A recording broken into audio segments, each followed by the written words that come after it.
Hey, we've heard it all before. Vietnam's cheap, the beer's cheap, the food's cheap, and the people, well, aren't they just so nice? But is everything in Vietnam really as good as everyone says it is? Of course it's not. So in this video, I'm going to give you the good, the bad, and the phởgly about Vietnam so that you're prepared and your Vietnam trip doesn't get ruined. Okay, so let's get into it. Okay, we've got to start with the good. After all, that's what the thumbnail says. Beer lovers, this one's for you. You'll be happy to know that Vietnam loves beers. Last year, the Vietnamese drank 4.8 billion litres of the stuff. That's equivalent to something like, hang on, let me do the calculation. 1,920 of these. That's a shitload of beer. Let me just do the maths in my head this time. Yeah, forget it. My phone tells me that's like 48 beers for every man, woman, and child in Vietnam for the entire year. No wonder nothing much makes sense here. And if you think 4.8 billion litres is a lot, it's forecast that by 2027, the Vietnamese will drink 8 billion litres of beer. Wait, that's just 4 years away. Now, lager is by far and away the most popular beer style here, accounting for basically the entire market. And the brand enjoying the lion's share is, well, Tiger, who enjoys a 28% share of the market, followed by Saigon Export at 14.1%, then Ba Ba Ba Export at 11.3%, and so on. Let me know in the comments if you've tried them. So what about craft beer? Yeah, mate, real good. I mean, how's its market share? Well, Vietnam is often regarded as the mecca of craft beer in Southeast Asia, if not Asia.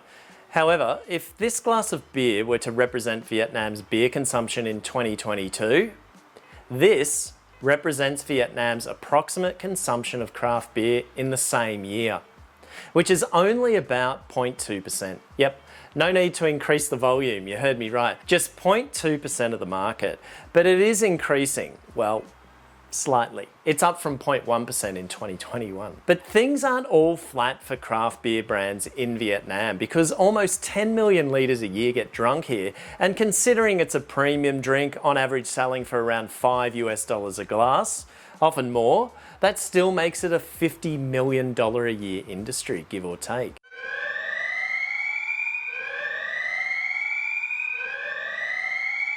And what's more, the foreseeable future is set to see a growing demand for premium beers like it, in line with an increasing disposable income in Vietnam. In particular, it's expected middle-class urban professionals will be more willing to pay more for higher quality products with a superior taste.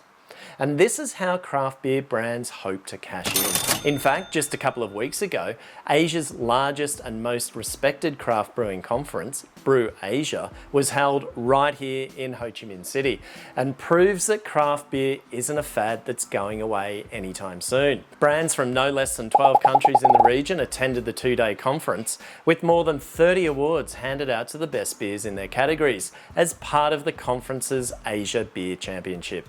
And Vietnam ranked number 3 in brewing excellence behind South Korea and China. Not a bad effort given the industry here is less than 10 years old. How good's that? Now, make sure you check the description for the list of craft breweries I recommend in Saigon. Okay, so we've got the good out of the way. Now it's time for the bad. While Vietnam's known for being pretty safe for travellers, save for the odd motorbike or bus accident and the odd broken heart, can't let you go, there's no way, I'm already so, still burning. it can sometimes be the food that can ruin a Vietnam trip. Funny thing is, Vietnam is known for its great food, dishes like pho, spring rolls, and goat. Goat? Anyway, they've all put it on the global culinary map. Well, maybe not goat. One food that hit the headlines in Vietnam recently is banh mi, the French-style baguette filled with pate, mayo, mystery meats and salad that everyone seems to want to try when they come here and seem to want to be the ones who have discovered the best.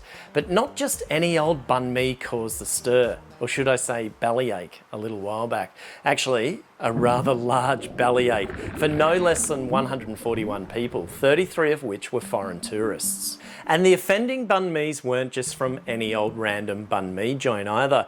They happened to be from Banh Mi Phung in Hoi An. What made this shit story hit the headlines was that Banh Mi Phung owes her fame to the late Anthony Bourdain, who's said to have discovered her.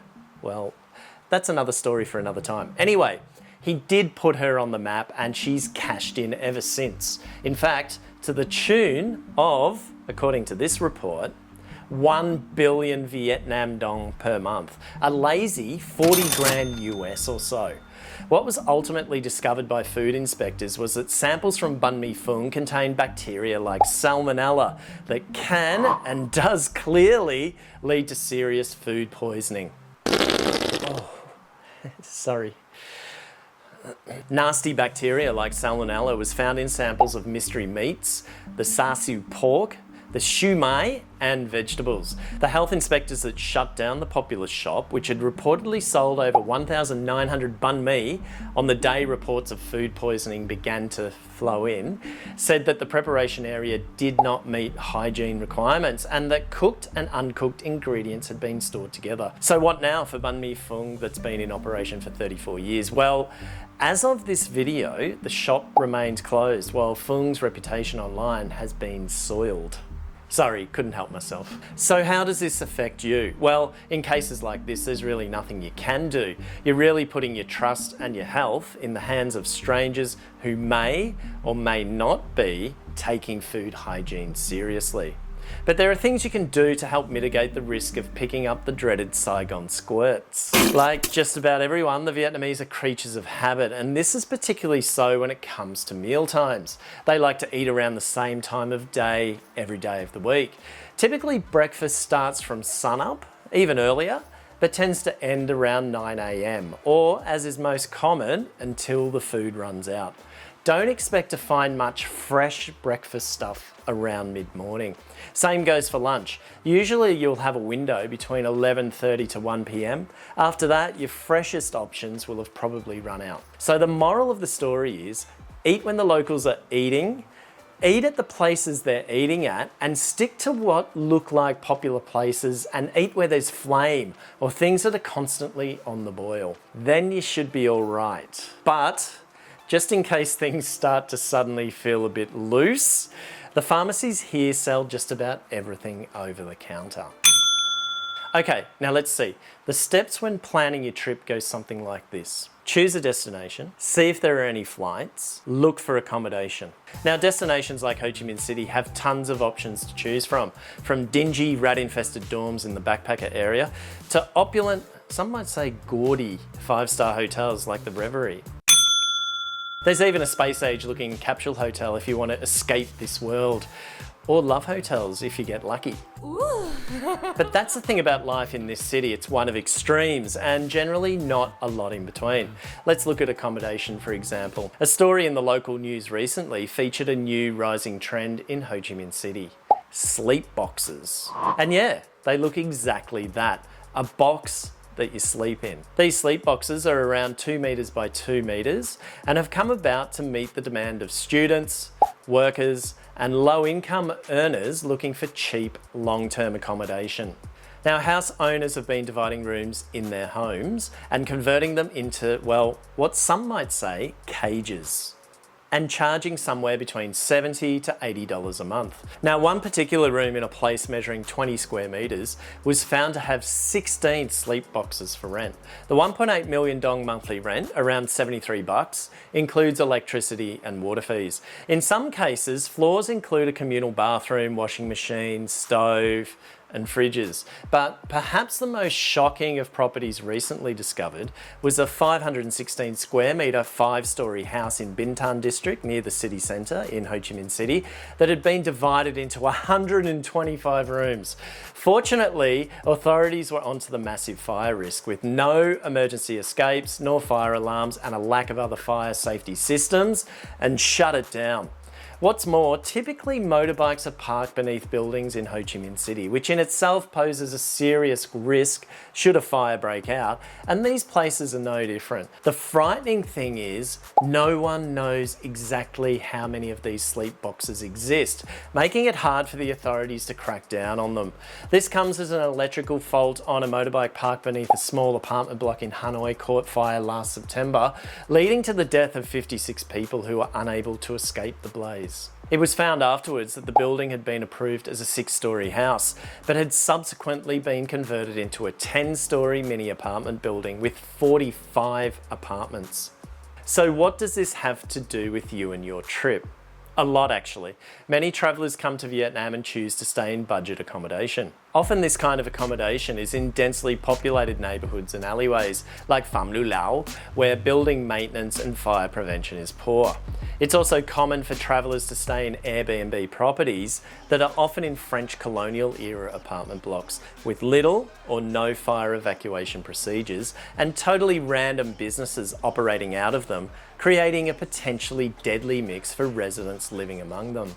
The same goes for staying in Vietnam's iconic tube houses that typically have just one exit on the ground floor, with windows only on the side facing the street, but usually barred for security. It's not hard to imagine the potential for disaster.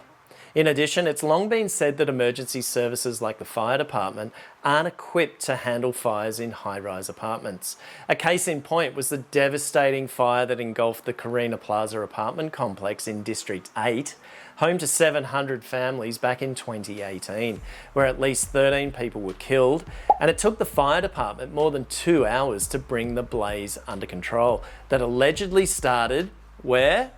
In the basement parking of the building. At that time, it was reported that more than 1,000 fire incidents occurred in Ho Chi Minh City in the previous year.